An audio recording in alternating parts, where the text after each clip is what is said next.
Doctor, ¿qué tal? Buenas tardes. Mis compañeros dicen que están pidiendo que por favor les deje ingresar a la sesión.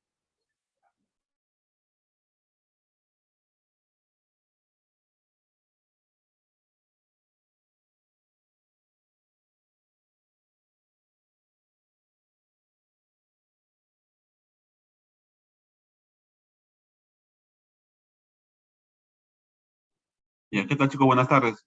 Me parece que había una confusión, me parece, pero... Porque a mí lo último que me faltó era que las clases eran normales, las clases teóricas. Estoy haciendo la hora para empezar, vamos a dar inicio a la clase. Y ya, bueno, los que chicos irán entrando se van acoplando, ya muy tarde también para empezar. ¿Ya? A ver, ¿se me escucha bien? Sí, doctor, sí se la escucha. Listo, entonces empezamos con la clase, ¿ya? Bueno, bienvenidos al curso de cirugía de tórax, de cirugía torácica revascular. El día de hoy pues vamos a empezar con la clase teórica, la primera, sobre anatomía de cirugía, anatomía del tórax. Entonces, la clase está sobre todo enfocada hacia la parte quirúrgica. Usted ya llevó un curso de anatomía bastante amplio, seguramente en su primer o segundo año de medicina, ¿no? Y la idea de este curso, de esta clase, en realidad no es hablar a detalle de la anatomía, sino más que todo recordar algunos datos importantes, ¿no? Sobre todo para que lo relacionemos hacia la parte quirúrgica. ¿Ya? Entonces, vamos a empezar, a ver.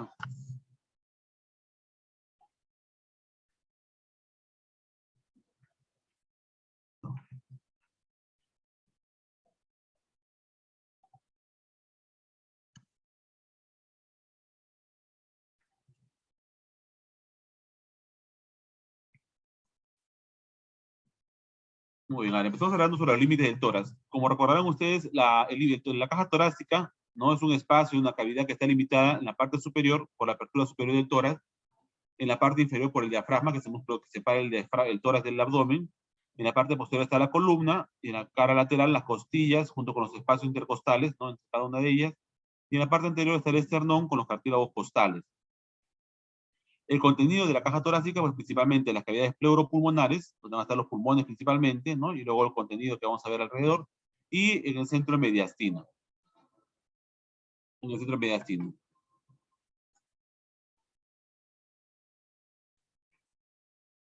Ahí vemos en el dibujo, ¿no? La parte de las cavidades pleuropulmonares y el centro mediastino, donde está principalmente el pericardio, corazón, grandes vasos, ¿no? Y vamos a ver lo que estructuras más hay en el mediastino.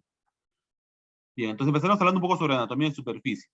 En anatomía de superficie me interesa que recuerden sobre todo las líneas que podemos trazar en la caja torácica, ¿no? Que nos van a servir como referentes, sobre todo para más adelante vamos a ver los procedimientos o las cirugías, las vías de abordaje que tenemos en cirugía de tórax. Entonces vamos a recordar, por ejemplo, las líneas axilar anterior, ¿no? La línea axilar media y posterior que vamos a ver luego, la línea medio clavicular, que pasa por el punto medio de la clavícula, y la línea medio esternal, ¿no? Que pasa por la mitad del esternón. Y líneas horizontales está la línea tercera costal, ¿no? Que sobre todo me sirve para ver, está por encima de la tercera costilla, corresponde al segundo espacio intercostal, y la línea sexta costal, que está por encima de la sexta costilla, lo que corresponde al quinto espacio intercostal.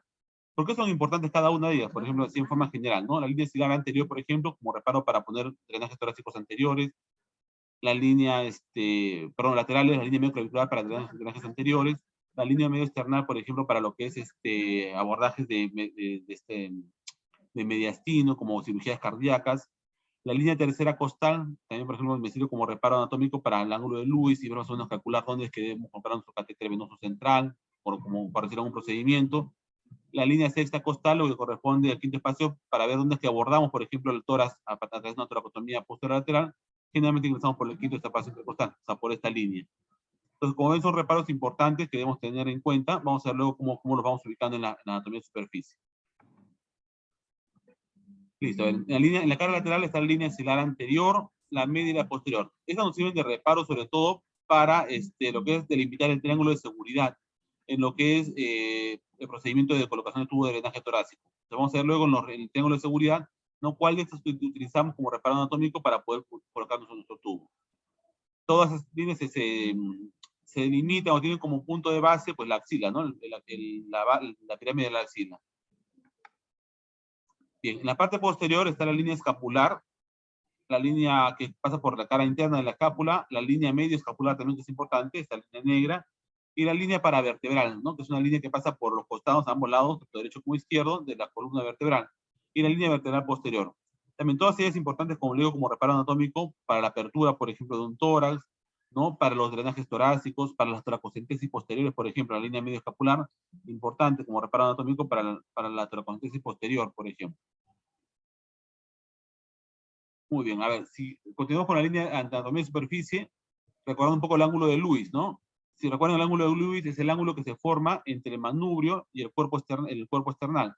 Entonces, en ese ángulo, ¿no? Si hacemos la proyección lateral hacia ambos lados, pues vamos a ver que coincide con el segundo espacio intercostal, como vamos acá en la figura del lado derecho, ¿no? El segundo espacio intercostal, lo que quiere decir que está por encima de la tercera costilla. Y a partir de ese espacio intercostal es que vamos contando hacia abajo el segundo, tercero, cuarto, quinto espacio intercostal. ¿Por qué es importante este ángulo? Justamente como les decía, porque a partir de ahí podemos hacer la proyección hacia abajo de los espacios intercostales y en base a eso, por ejemplo, vamos a abordar el tórax por la pared anterior o por la pared lateral, ¿no? De acuerdo a la cirugía que queramos realizar.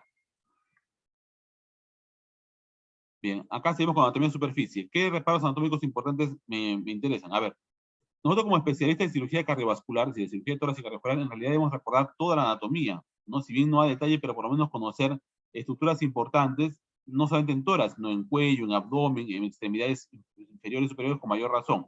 Si bien la clase que usted dicta en este momento es sobre tórax nada más, pero vamos a ver en la práctica, por ejemplo, qué importante es recordar todo lo que es anatomía de cuello, miembros superiores sobre todo, miembros inferiores en el abdomen, por ejemplo, si queremos hablar de la patología de aorta, al abdomen también.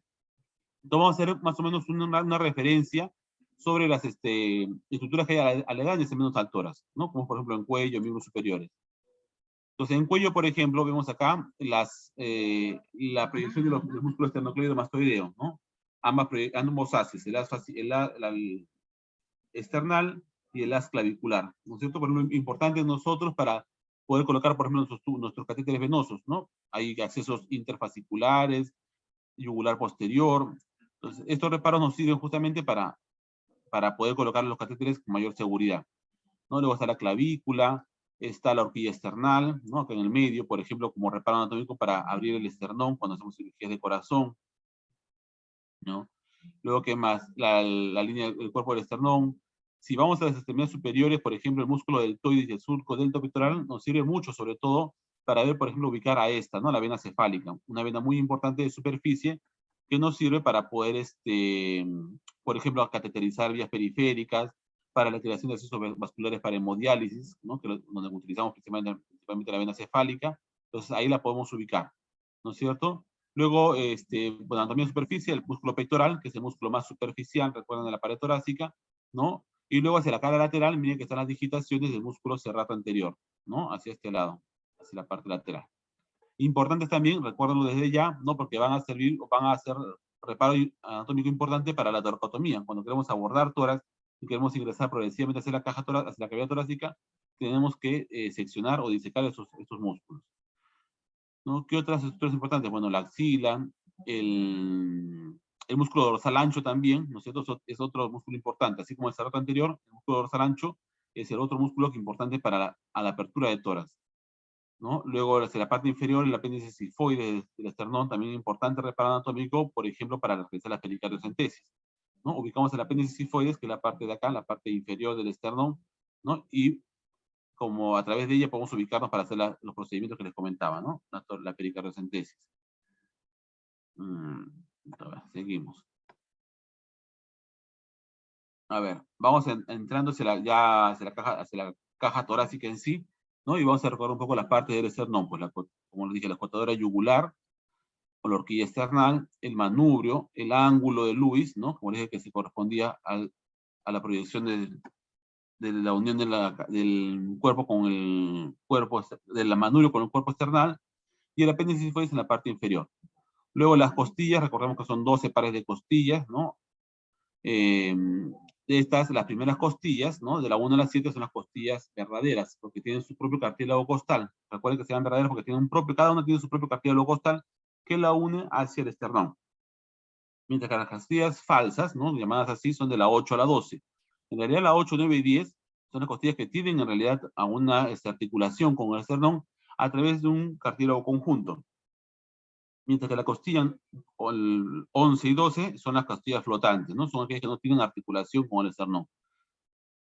Bien, y en cuanto a la escápula, si la vamos acá por la parte anterior, pues vemos que partes importantes de la acromión, la apófisis coracoides, la cavidad glenoidea, que es donde va a estar la articulación glenumeral, ¿no? La articulación que va con la extremidad superior, el cuello de la escápula, la escotadura de la escápula, la fosa subescapular, ¿no? Que es interna, y vamos a ver luego por la parte posterior que otras partes conocemos o recordamos de la escápula. Acá está. En la parte posterior, recuerden que tiene acá la espina de la escápula, ¿no? Que divide la escápula en la fosa supraespinosa y la fosa infraespinosa, ¿no? Son las dos partes de la escápula. Muy bien, ¿qué otras partes? Bueno, acá están las costillas nuevamente, ¿no? Les dije las costillas verdaderas, falsas, y las partes de la costilla, pues también, ¿no? El tubérculo, el cuerpo, el ángulo de cada una de ellas. Es parte del tórax óseo. Muy bien, seguimos con la caja torácica. Vamos a ver ahora lo que es la distribución de los músculos, ¿no? Lo que les explicaba. A ver, el primer músculo que encontramos pues es el músculo pectoral mayor, ¿no? Este músculo anterior, más grande, más superficial, que encontramos en la caja torácica. Este músculo, ¿no? Como vemos acá, está en conexión o cercano a lo que es el músculo deltoides, el miembro superior, ¿no? Y ahí está donde lo que se explicaba, el surco deltopectoral, ¿no? Que es donde ubicamos a la vena cefálica. Esa vena cefálica, recuerden que viene trayendo el drenaje venoso superficial y va a desembocar finalmente en la vena subclavia de cada lado, ¿no? Acá vamos a ver en el lado izquierdo, en este lado izquierdo con mayor detalle, cómo hace un pequeño callado esta vena cefálica y finalmente desemboca en la vena subclavia. Entonces, esta estructura, la vena subclavia es importante para nosotros también reconocer, porque como les decía, para accesos vasculares, como por ejemplo catéteres venosos, es un reparo importante o una estructura importante que podemos cateterizar para poder colocar vías periféricas y vías centrales en este caso. Entonces lo ubicamos ahí en la vena subclavia, ¿ya? Luego, otros músculos importantes, pues si retiramos el pectoral mayor, está el pectoral menor, ¿no? Acá lo vemos, el pectoral menor, ¿no? Y luego hacia la cara lateral están los dos músculos importantes que les comentaba, el músculo dorsal ancho y el músculo serrato anterior, ¿no? Miren, los ubíquenos bien, para cuando vayamos a ver luego la parte de aperturas, vamos a reconocerlos nuevamente. Muy bien, seguimos centrándonos ya en profundidad en la pared torácica y vemos nuevamente, no hemos rescatado en este caso los músculos pectorales mayores y ahora ubicamos el pectoral menor, ¿no es cierto? En este caso el pectoral menor. Y acá ya vemos hacia la cara lateral ya solos, ¿no? El músculo dorsal ancho, que es este de acá, y las digitaciones del músculo serrato anterior, ¿no es cierto? Ya por debajo de estos músculos, pues vamos a encontrar lo que son los músculos intercostales, ¿no? Vamos a sacar las costillas y entre cada una de ellas pues las fibras de músculos intercostales, en este caso externo, luego va a estar el medio y el interno, ¿no es cierto? Esta diapositiva también me sirve para lo siguiente. Recordemos también que en la parte posterior de los cartílagos costales discurren unos paquetes vasculares importantes, ¿no? Que son el paquete de la mamaria interna. La mamaria interna es una arteria importante, rama, recuerden, de la arteria subclavia también, es la primera rama de la arteria subclavia, hacia la parte inferior, y esta arteria mamaria interna es importante para nosotros como cirujanos en la cirugía cardíaca, cuando queremos hacer cirugía de revascularización miocárdica.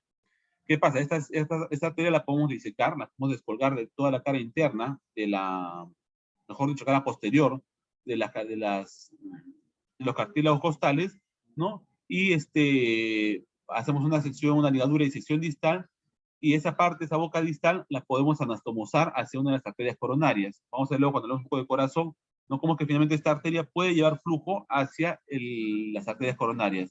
Establecemos un bypass, de alguna manera un bypass natural, ¿no es cierto? Que va a llevar flujo sanguíneo, mejor irrigación al corazón, a través de sus coronarias. Entonces no olviden la arteria mamaria interna, rama de la subclavia. Muy bien, vamos a hablar un poco más ahora sobre el pulmón y cavidades pleuropulmonares. ¿Ya? A ver, encontramos acá en la cavidad pleural, esta diapositiva me sirve para ver la proyección, para que ustedes se ubiquen la proyección de la pleura, que recuerden que es la membrana, ¿no? La celosía que cubre el pulmón en su cara, en la membrana visceral, y la membrana parietal es la que va a cubrir la cara interna de la caja torácica. Entre ambas membranas, recuerden que se debe establecer un espacio virtual en realidad, pero que de alguna manera sí está ocupado por un poco de líquido, ¿no? Recuerden que el volumen normal aproximado de líquido pleural que tenemos todos en realidad es alrededor de 100 cc, ¿no? 100 mililitros. que es un líquido que constantemente está en movimiento, ¿no? Es dinámico. Se produce el líquido pleural, así como que se va reabsorbiendo. Entonces, pero siempre va a haber un volumen aproximadamente de 100 cc en cada una de las cavidades pleurales. Cuando este volumen es mayor de 100 cc, justamente es que aparecen signos, primero ecográficos, ¿no? Perdón, radiográficos, de que estos senos, de esta cavidad, estos espacios estuvieran ocupados. Y eso es lo que vemos justamente en una radiografía de tórax, ¿no? Si nos proyectamos acá, por ejemplo, esta imagen a una radiografía de tórax, vamos a ver cómo hacia las caras laterales, los senos costofrénicos, que son los que están acá, hacia los lados, si están ocupados de líquido, pues vamos a verlos, estos de acá, este y este, están ocupados de líquido, pero vamos a ver cómo eso va a figurar o va a dibujar, ¿no? En una radiografía la famosa curva de Lamassoure, ¿no? Que es la que va aumentando o ascendiendo conforme el derrame vaya aumentando. Entonces, si vemos estos senos costofrénicos obturados, ya nos hace sospechar de un derrame pleural. ¿Para qué más? También vienen los pulmones. Los pulmones también tienen otra patología, por ejemplo, que es el neumotórax. Ya van a verlo en su seminario, lo van a revisar.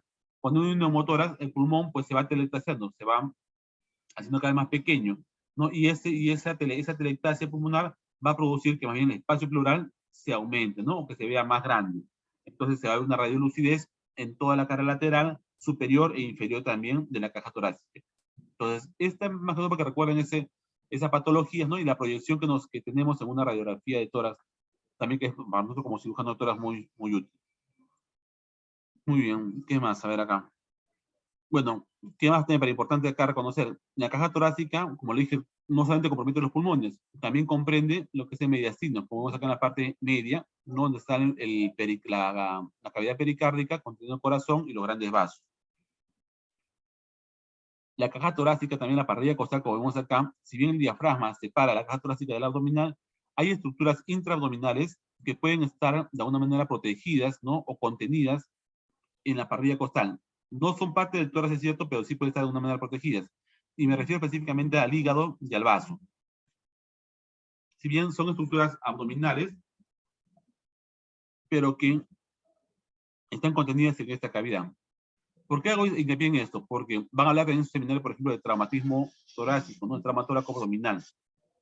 El trauma torácico solo es bien raro. O sea, un paciente politraumatizado no solamente se daña el pulmón o la cavidad torácica, muchas veces hay traumatismos tóraco-abdominales, es el más frecuente en realidad. Entonces puede haber daño, por ejemplo, hepático, daño esplénico, como por ejemplo una ruptura hepática, un estallamiento esplénico, un accidente de tránsito, por ejemplo, ¿no? Y que ocurre justamente porque como estos órganos están contenidos o protegidos de alguna manera por la parrilla costal, ¿no? En el momento que hay una fractura o una lesión importante de las costillas inferiores, estas pueden de alguna manera lesionarse, ¿no? Separarse o fragmentarse y lesionar estas estructuras abdominales. Entonces hay que considerar eso, ¿no? Estas estructuras de alguna manera están protegidas por la parrilla costal. Bien, en la parte posterior igual, ¿no es cierto? Si vemos por la parte posterior igual identificamos los senos costofrénicos posteriores en este caso. ¿Qué otras estructuras importantes hay también? Si ven ahí, en la parte inferior están los riñones. También, recuerden que los riñones son estructuras retroperitoneales, pero que están cubiertas o protegidas de alguna manera por las últimas costillas. Entonces, igual, una lesión costal posterior puede también causar o lesionar los riñones de alguna manera. ¿Qué más? Bueno, una proyección de la escápula. Por ejemplo, acá me interesa recordar el tema de las toracocentesis, ¿no? Miren esta proyección que tiene acá la escápula y los espacios intercostales. Un procedimiento que hacemos con frecuencia son las toracocentesis posteriores, ¿no? Entonces, ¿qué es lo que hacemos normalmente? Si ven acá, este es un dibujo de una persona normal, ¿no? Que no tiene derrame, vemos un espacio pleural inferior, ¿no? Cuyo contenido, como le dije, es aproximadamente 100 cc de líquido. Si esta cantidad de líquido aumenta, por ejemplo, si es 200, 300 de volumen, este líquido va a ir aumentando, ¿no? Va a ir ascendiendo esta línea, de tal manera que ya no va a estar en el décimo o en el 90% intercostal, va a estar un poco más arriba. Entonces, si el derrame pleural es mayor, y vemos, eso lo comprobamos en una radiografía de tórax, o bueno, si tenemos una tomografía, lo observamos, podemos realizar nuestro procedimiento de toracocentesis posterior de esta manera, ¿no? Ubicamos acá la línea media escapular, que le dije hace un momento, es esta, la que pasa por acá abajo, por acá, perdón. La línea media escapular, la proyectamos hacia la parte inferior y hacemos un cruce con lo que vendría a ser el séptimo espacio intercostal. ¿Cómo lo ubicamos, más o menos? Ubicamos la punta de la escápula y 2 travesos de dedo por debajo de esta punta, ahí vamos a quedar aproximadamente en la punta, en el 7º espacio. Para ese paciente lo colocamos en posición sentado, un poco encorvado hacia adelante. De esta manera que los espacios intercostales se abren. Entonces, ese punto de referencia me sirve, por ejemplo, para realizar mi toracostomy posterior, ¿no es cierto? Si tengo un paciente donde hay sospecha de derrame, ingreso por ahí con mi aguja, ¿no? Con sumo cuidado y puedo aspirar y con seguridad pues voy a tener líquido pleural, ¿no? Si el volumen es regular. Entonces, como dije, todo lo que es anatomía en superficie tiene relación o tiene, digamos, utilidad, ¿no? Para procedimientos sobre todo de nuestra especialidad. Bien, esto un poco para recordar sobre el pulmón, ¿no? La anatomía de los pulmones, como les dije, no les voy a dar a detalles de la anatomía, ustedes si quieren los pueden revisar luego. La idea es que recordemos, digamos, a grandes rasgos, ¿no? Pulmón derecho, pulmón izquierdo. Pulmón derecho tiene 3 lóbulos, recuerden, y el pulmón izquierdo tiene 2 lóbulos. El derecho, ¿no? Tiene el lóbulo superior, el medio y el inferior. En el izquierdo, si bien no hay lóbulo medio, hay segmentos del pulmón izquierdo, ¿no? Que podrían hacer como el símil del lóbulo medio, ¿no? Lo que vendría a ser los segmentos de la língula. Acuérdense siempre, la língula es el segmento que pertenece en realidad al lóbulo superior, ¿no? Este segmento de acá pertenece al lóbulo superior y como su nombre mismo lo dice, língula, no tiene una forma de lengua. Es una parte del pulmón que va a estar como cubriendo la parte anterior del corazón, ¿no? Esa es la língula. Entonces, pertenece, como le dije, al lóbulo superior. No se acuerdan, no se olviden. Lóbulo de pulmón derecho, 3 lóbulos, izquierdo 2. Ya acá, bueno, en este caso estamos viendo la cara mediastinal, ¿no es cierto? Estamos viendo en este caso un corte sagital, donde vemos los vasos pulmonares, tanto arterias como venas pulmonares, los bronquios principales, ¿no es cierto? ¿Ya? Y los ganglios, bueno, que pueden estar cercanos también a los nódulos linfáticos que están cercanos a los bronquios. ¿Ya? ¿Para qué más también me sirve esta diapositiva? Para ver qué estructuras hay aledañas al pulmón. Si bien el pulmón, o sea, son estructuras que están a los lados, en el medio está el mediastino, y vamos a ver qué estructuras pueden estar cercanas a este pulmón. Por ejemplo, en el caso del lado derecho, vemos que el pulmón, ¿no? Tiene conexión o cercanía con lo que es el callado de la aorta, mientras que en el pulmón izquierdo, ¿no? Recuerden que viene el callado de la aorta y luego viene la aorta descendente. La aorta descendente va a estar casi en íntimo contacto, si bien van a estar separadas por la pleura, pero van a estar en íntimo contacto la aorta descendente con la cavidad pleural izquierda. Por lo tanto, si, por ejemplo, quisiéramos abordar o hacer una cirugía para abordar la aorta torácica descendente, como vemos acá, pues podemos entrar seguramente por una toracotomía izquierda, ¿no? Y poder ingresar y abordar la aorta. Por ejemplo, esto es lo que hacen con frecuencia los cirujanos cardiopediatras, ¿no? Cuando hacen, por ejemplo, patología de coartación de aorta, ¿no? O ductus, por ejemplo, ¿no? Entonces se aborda por toracotomía izquierda, se ingresa, se aborda la aorta, que por el lado izquierdo es más visible y más manejable, y se hacen las correcciones correspectivas, ¿no? Sea de la coartación o el cierre del ductus. Muy bien, esto es un poco para recordar cuáles son los segmentos pulmonares, también igual, no, como dije, no lo voy a hacer a detalle, pero los pueden repasar luego. Los pulmones, recuérdense que están, así como están separados en lóbulos, también hay segmentos, cada lóbulo tiene sus segmentos. Y esto se correlaciona con cada uno por las ramas, ¿no? Bronquiales que llevan cada uno de ellos. Solo para recordar algunos segmentos importantes, ¿no? Como dije, el segmento de la língula, que corresponde acá, el segmento lingular superior e inferior, corresponden al lóbulo superior izquierdo, ¿no? Este de acá. Y estos segmentos importantes son estos de acá. En la parte posterior, cada lóbulo inferior de ambos pulmones tiene un segmento superior, que es el morado. El segmento se conoce como el segmento superior del lóbulo inferior, ¿no? Segmento 6 también lo conocemos como si le ponemos un número. Estos segmentos son importantes, ¿por qué? Porque son también lugares donde frecuentemente se instalan las neoplasias pulmonares. Si bien la más frecuente son los lóbulos superiores, pero también el segmento 6 es otro segmento que está con frecuencia comprometido. Entonces recuerden también ese dato. Bien, ahora vamos hacia el mediastino. A ver, en el mediastino lo vamos a dividir. Si revisan en sus libros, pues hay varias clasificaciones o divisiones del mediastino. Vamos a usar esta, ya que espero que nos sirva. A ver, el límite superior del mediastino va a estar dado por la abertura superior del tórax, ¿no? Y el límite inferior por el diafragma. Luego, hacia las caras laterales, vamos a tener las pleuras mediastínicas, lo que dice la pleura parietal, ¿no es cierto? La pleura que viene descendiendo, que cubre el mediastino por ambos lados. Vamos hacia adentro, en el límite anterior, en el caso anterior, está el esternón con sus articulaciones osteocondrales, y en la parte posterior ¿no? Están los cuerpos vertebrales, donde están los discos, los cuerpos vertebrales torácicos, los discos intervertebrales, el ligamento longitudinal anterior. Entonces, acá es anterior y acá es posterior. Perdón, acá es anterior y acá es posterior, muy bien.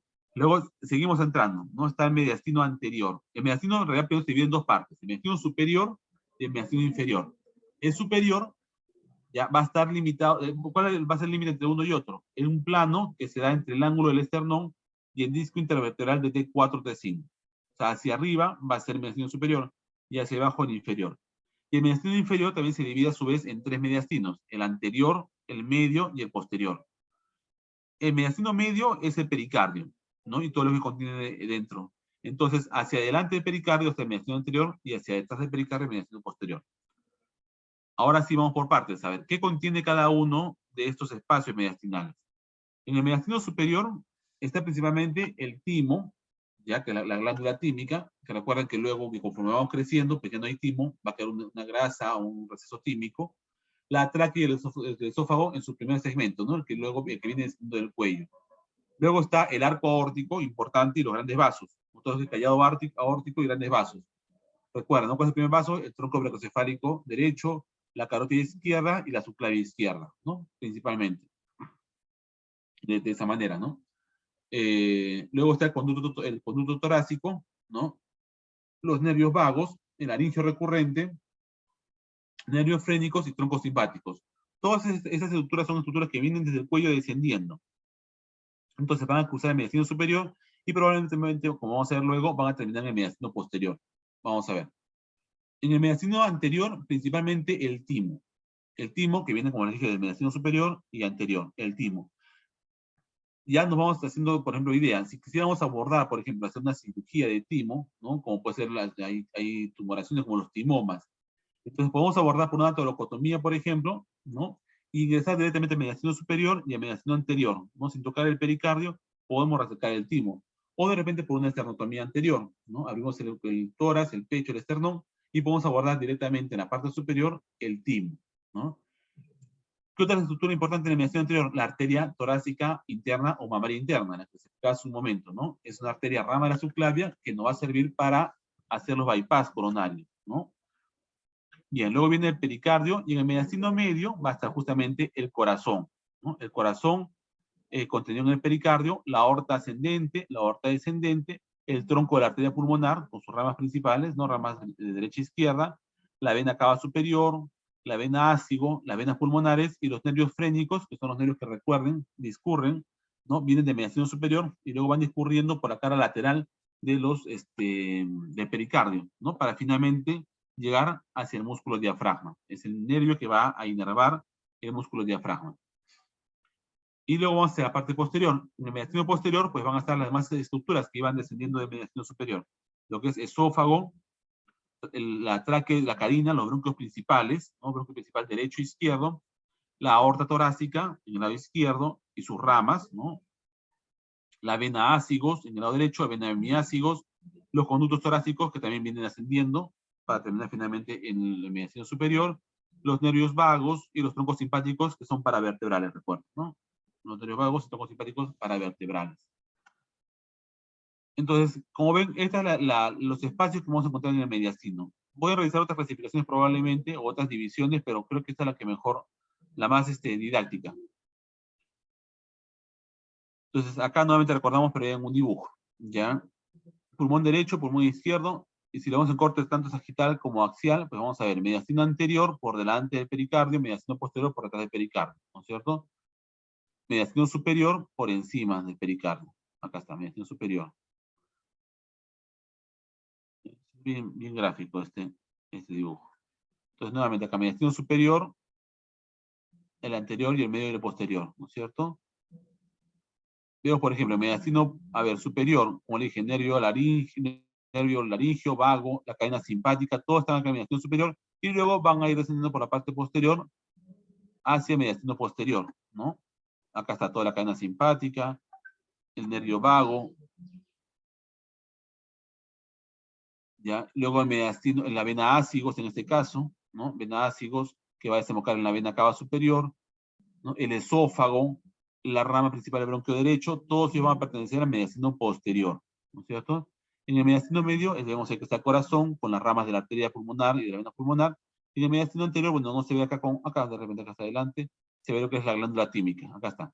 El timo, que pertenece al mediastino superior, y parte puede quedar acá en el mediastino anterior, ¿no es cierto? Por delante del pericardio.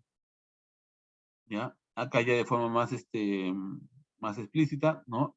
La cadena simpática, mediastino posterior,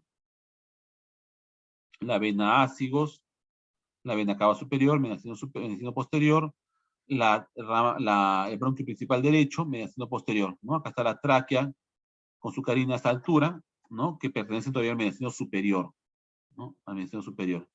Mediastino medio, acá está el corazón, acá está el nervio que les decía, el nervio frénico, ¿no? Que viene descendiendo por acá y finalmente va a terminar en el músculo diafragma, mediastino medio. Y el mediastino anterior, como le dije, acá está el timo, ¿no es cierto? Un pedacito de timo que va a venir también igual en el mediastino superior, timo. Mediastino superior, mira, acá está, bueno, acá se ve bien la aorta, vamos a ver luego solamente en otro dibujo. Acá está. Visto ahora por el lado izquierdo, la otra figura fue en el lado derecho, ahora por el lado izquierdo.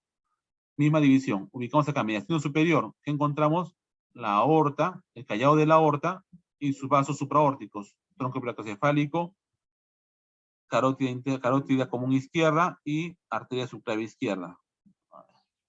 Acá están, estas tres.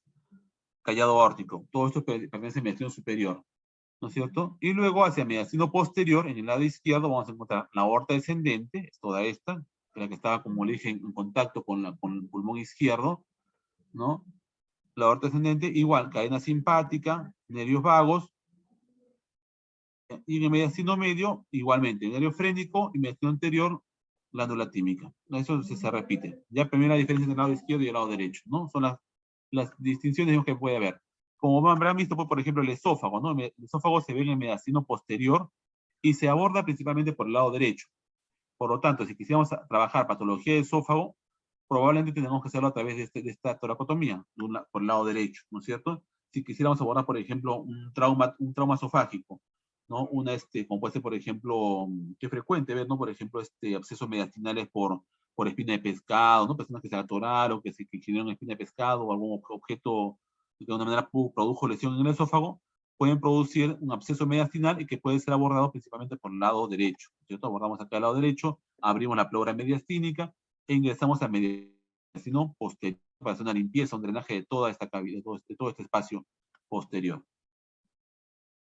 Si quisiéramos abordar también tráquea, ¿no? Tráquea, carina, igual por el lado derecho, ¿no?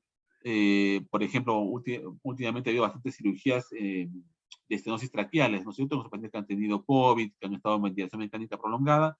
Entonces, estos pacientes han presentado estenosis traqueales importantes. Lo que estamos haciendo, pues, es resección de dos anillos traqueales, dependiendo de la altura de la lesión, ¿no? Y para eso abordamos por toracotomía derecha, ¿no? Toracotomía derecha, ingresamos, ubicamos la tráquea y a través de ahí, bueno, mediante ciertas maniobras también para preservar la vía aérea, finalmente podemos abordar la tráquea y trabajarla. Por el lado izquierdo, que les dije aorta, ¿no? Principalmente aorta. Si queremos trabajar callado de aorta, perdón, aorta torácica descendente, por el lado izquierdo. Ductus, por ejemplo, patología congénita, ¿no? Cierre de ductus. Cuando hay persistencia del conducto arterioso, ¿no? Podemos cerrarlo a través de acá, del lado izquierdo, de la toracotomía izquierda. Otras cirugías que hacemos con frecuencia también son las simpatectomías torácicas, ¿no? Bloqueos de las cadenas simpáticas. Para eso, pues, el manejo es bilateral, ¿no? Tenemos que entrar por ambos lados y hacer un bloqueo de estas cadenas, ¿no? Bloqueos de cadenas simpáticas bilateral. Esta cirugía la hacemos con frecuencia para lo que es patología de hiperhidrosis, deben haber escuchado, ¿no? Como manejo quirúrgico ya último de hiperhidrosis. Se usa la simpatectomía torácica. Muy bien. A ver, esto es igual pared torácica, pero vamos a hacer por la parte interna, nuevamente para recordarles los vasos mamarios sobre todo, ¿no? Vasos mamarios internos, acá lo vemos con más detalle, ¿no? Le dije, son ramas de la arteria subclavia. Recuerden, la arteria subclavia. La primera rama de la arteria subclavia es la arteria vertebral, ¿no? Que va hacia arriba y se dirige hacia los agujeros vertebrales, ¿no? Para finalmente subir hacia y formar junto con las arterias carótidas el polígono de Willis. Luego viene el tronco, hacia abajo, perdón, la arteria mamaria interna, ¿no? Que es aquella que va descendiendo por la cara posterior de los cartílagos costales, ¿no? Y finalmente la tercera rama es el tronco tiro escapular, ¿no es cierto? Son las ramas primeras de la arteria subclavia.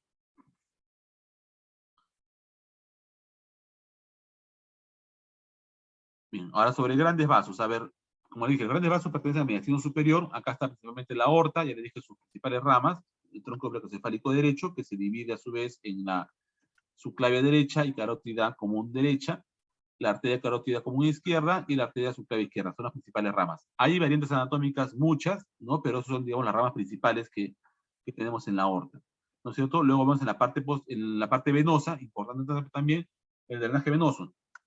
Recuerden que vienen del cuello, las venas yugulares, ¿no? Que se juntan luego con las venas subclavias y forman las venas brachiocefálicas, tanto derecha como izquierda. La vena brachiocefálica izquierda, por anatomía, como comprenderán, es más larga, ¿no es cierto? Porque tiene que cruzar toda la línea media. Tiene que cruzar toda la línea media. Entonces, ese cruce que hace, pues hace que la vena sea más larga. ¿Por qué es importante reconocer estas venas? Finalmente ambas confluyen en la vena cava. Así termina.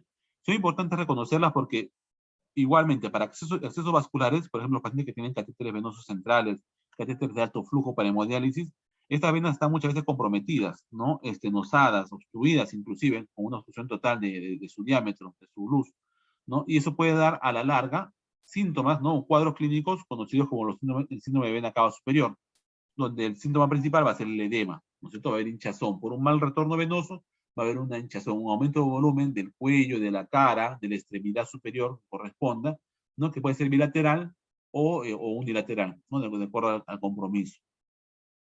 Entonces es importante recordar el drenaje venoso. ¿Ya? Luego vemos, a ver, estructuras importantes. Bueno, el nervio laringio recurrente, por ahí está. La contigüidad con la tráquea, ¿no? Porque miren dónde está la tráquea en la parte media y luego el callado de la aorta. Importante recordarlo porque cuando vamos a ver luego la cirugía de la mediastinoscopía, ¿no? Abordamos justamente por esa altura, ¿no? A la altura del callado o sea, por encima del callado de la aorta, en la horquilla externa. Entonces, esa zona en la que trabajamos o donde abordamos para poder tomar muestras de los ganglios paratraqueales. Muy bien, acá vemos nuevamente mediación, en este caso superior. Ahí está lo que vemos ahí amarillo, es el timo, ¿no? El timo, ¿no? Que está por encima y por delante del pericardio, ¿no? Y acá está la confluencia que les decía, ¿no? De la vena cava, de la vena brachiocefálica derecha y la vena brachiocefálica izquierda, que se confluyen para formar la vena cava superior, ¿ya? Bien, acá hemos resecado el pericardio, ¿no? Y acá estamos intentando ver el corazón ya en sí, ¿no? El corazón con sus grandes vasos. El corazón, recuerden, luego vamos allá cuando vemos la práctica, pero bueno, en grandes rasgos tiene 4 cavidades, ¿no? Dos derechas, dos izquierdas, dos aurículas, dos ventrículos, ¿no? La cara anterior, lo primero que vamos a ver es la parte derecha, ¿no? O el corazón derecho, con su aurícula derecha, la orejuela o la aurícula derecha, ¿no? Y el ventrículo derecho. Y hacia adelante, hacia la parte izquierda, en tanto ya posterior, va a ser el ventrículo izquierdo. La arteria principal coronaria del corazón va a ser justamente la mamaria interna, que la vamos a ver por acá en el medio, ¿no? Que pasa o desciende por el surco interventricular anterior. ¿Ya? Es rama de la coronaria izquierda. Vamos a hacer un poco de anatomía del corazón a grandes rasgos. A veces el corazón, hemos visto, una vez que se reseca la membrana pericárdica. Entonces acá está la circulación, la anatomía del corazón a grandes rasgos. Recuerden que, a ver, vamos a ver con el corazón con el lado derecho, ¿no es cierto? Viene aurícula derecha, ventrículo derecho. Del ventrículo derecho nace la arteria pulmonar, ¿no? Que da sus ramas, ambos pulmones, la pulmonar derecha y la pulmonar izquierda, ¿no es cierto? En el lado izquierdo está aurícula izquierda, válvula mitral, ventrículo izquierdo, y de ahí nace la arteria aorta, ¿ya? La arteria aorta. De la arteria aorta, las primeras ramas van a ser las arterias coronarias, ¿no es cierto? Que salen por encima de la válvula aórtica. Entonces, esto lo van a repasar ya con detalle luego. La idea es que tengan una idea general, por lo menos, para que en la práctica también hagamos correlación. Cuando veamos, por ejemplo, estudios de imágenes de coronariografías, ¿no? De ecocardiografías, tengamos una idea de dónde ubicamos las lesiones, las válvulas, las coronarias. ¿De acuerdo? Esto visto por la parte interna, ¿no es cierto? Lo que son el aparato valvular, ¿no? Las cuerdas tendíneas, las valvas, los senos valvares, luego los músculos papilares.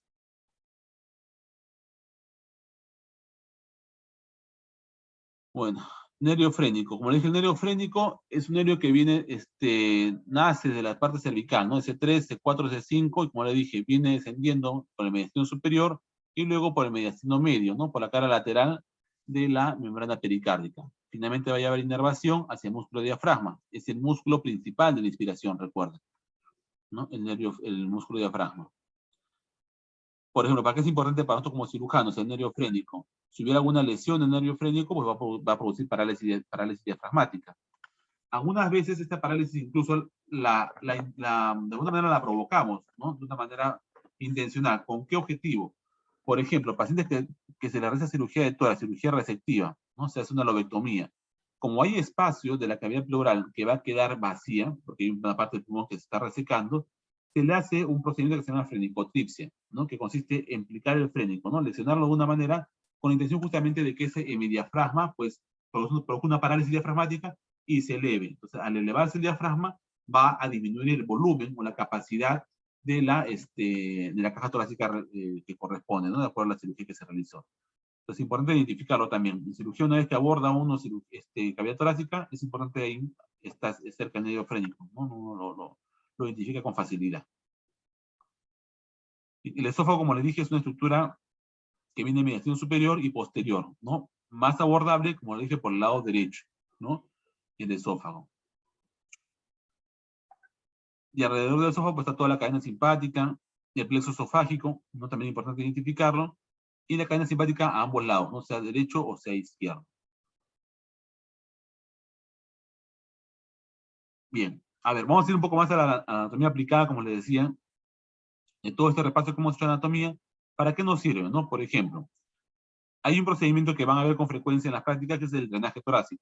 El drenaje torácico es un procedimiento en el cual se coloca un tubo de drenaje, van a ver luego ya los calibres, ¿no? El procedimiento en sí, pero para ubicarnos en la anatomía, hay un triángulo de seguridad. Y se llama así justamente porque tenemos la mayor seguridad de poder colocar el tubo de drenaje, ¿no? Evitando, ¿no? O provocando el menor daño posible. Si no utilizamos estos reparos, probablemente tengamos dificultad o probablemente podemos lesionar alguna estructura. Entonces, este triángulo de seguridad está delimitado de la siguiente manera. En la parte anterior, por el músculo pectoral mayor. En la parte posterior, por el músculo dorsal ancho, que más o menos coincide con la línea axilar posterior. Y en la parte inferior es una línea horizontal que pasa por el quinto espacio intercostal. Entonces, ese triángulo de seguridad, el quinto espacio intercostal, ya les explicamos cómo lo ubicábamos, ¿no? Había dos maneras. Una es contando a partir del ángulo de Lewis hacia abajo, el quinto espacio, es decir, por encima de la sexta costilla, y otra, digamos, en la parte, si está del cúbito lateral, es a través del pezón, ¿no? Ubicamos el pezón o la mamila, y más o menos un espacio por debajo es que encontramos el quinto espacio intercostal. Entonces son referencias, reparos anatómicos para poder ubicar el triángulo de seguridad y poder realizar nuestro drenaje torácico. Como recordarán, bueno, vamos a ver luego también en toracocentesis y en general en cualquier procedimiento, recuerden, en cualquier procedimiento de tórax, nosotros siempre abordamos a través de la pared torácica y vamos ubicando la costilla tratando de evitar el borde inferior. Al contrario, tenemos que buscar el borde superior. ¿Y por qué? Porque como recordaban, pues todo lo que es el paquete vascular nervioso pasa por debajo de la costilla, ¿no? Por debajo y por detrás.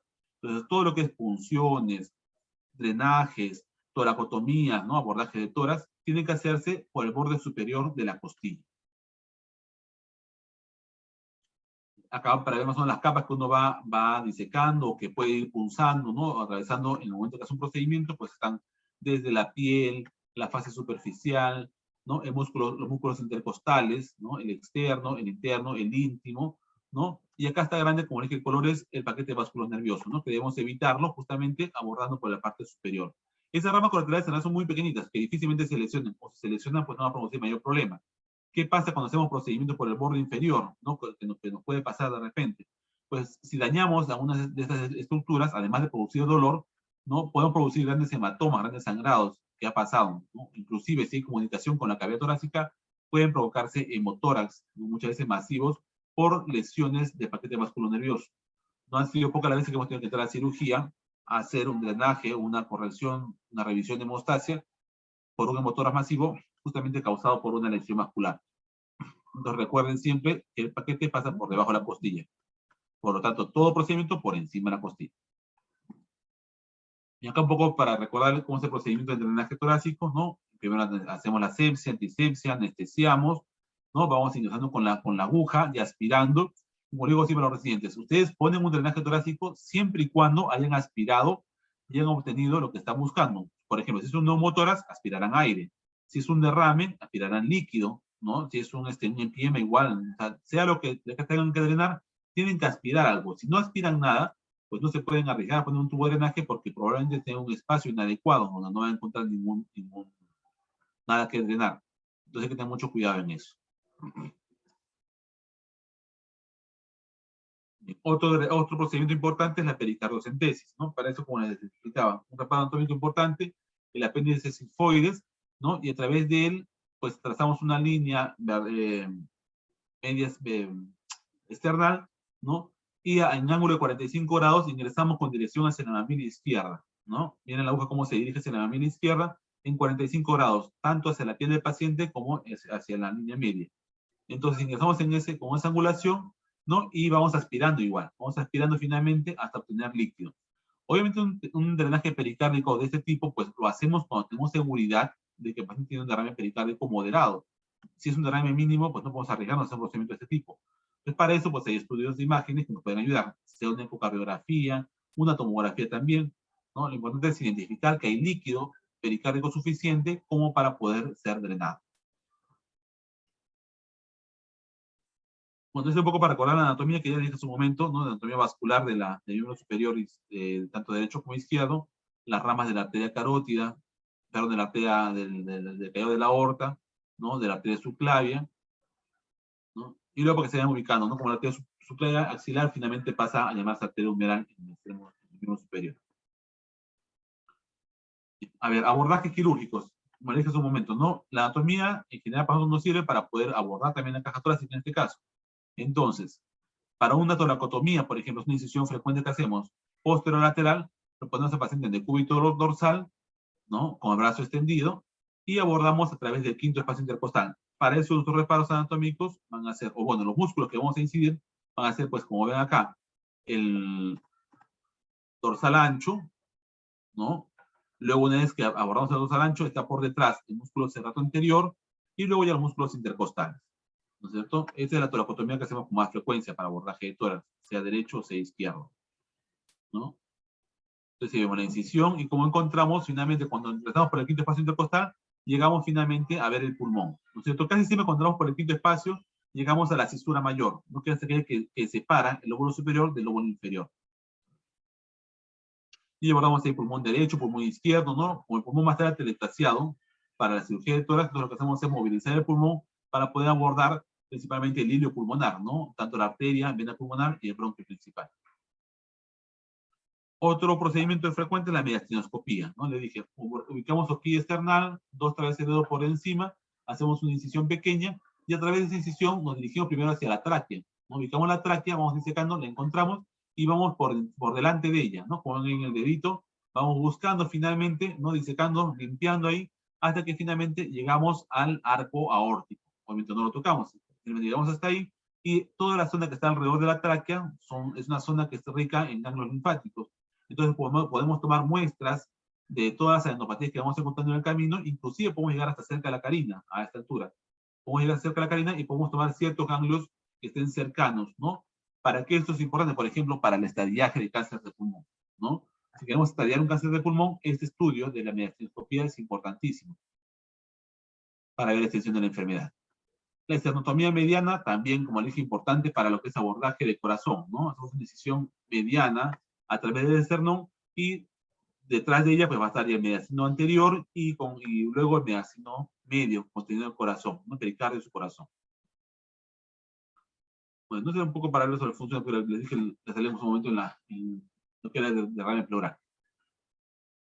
Bueno, chicos, esa es la clase teórica que les he presentado el día de hoy. Ya como les dije, es una clase bastante general, ¿no? La idea es que ustedes también repasen en casa un poco sobre anatomía, ¿no? Cuando veamos en la práctica, vamos a hablar todavía más a fondo, inclusive no solamente del tórax, hablaremos de corazón, hablaremos de extremidades, como yo más veo la parte vascular, por ejemplo. Entonces tenemos que recordar bastante lo que es anatomía de arterial y venosa de las extremidades superiores e inferiores, de la aorta, ¿no? Con mayor razón, porque también pasamos patología de aorta. Entonces, todo queda para que lo vayamos repasando en estas 4 semanas que tenemos de práctica, ¿no? Y espero que les haya gustado la clase. Igual si tienen alguna pregunta, les dejo el micro abierto para que la puedan realizar.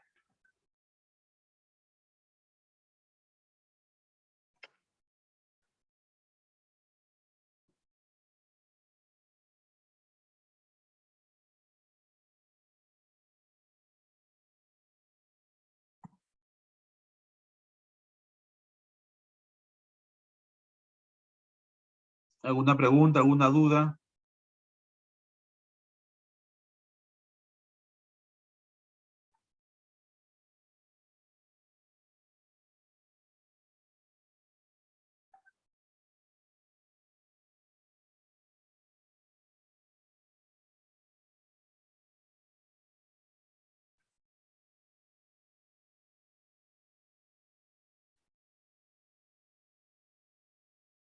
¿Ninguna pregunta? No, doctor. Ya. Muy bien, chicos. Entonces, esa sería la clase del día de hoy.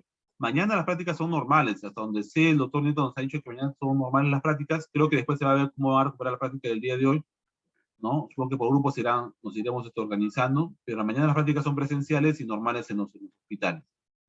Ya, entonces esperamos mañana en sus prácticas correspondientes. Está bien, Listo. doctor, gracias. Listo. Gracias, Si no hay pregunta, doctor. entonces ahí terminamos la clase y ya nos vemos el día de mañana.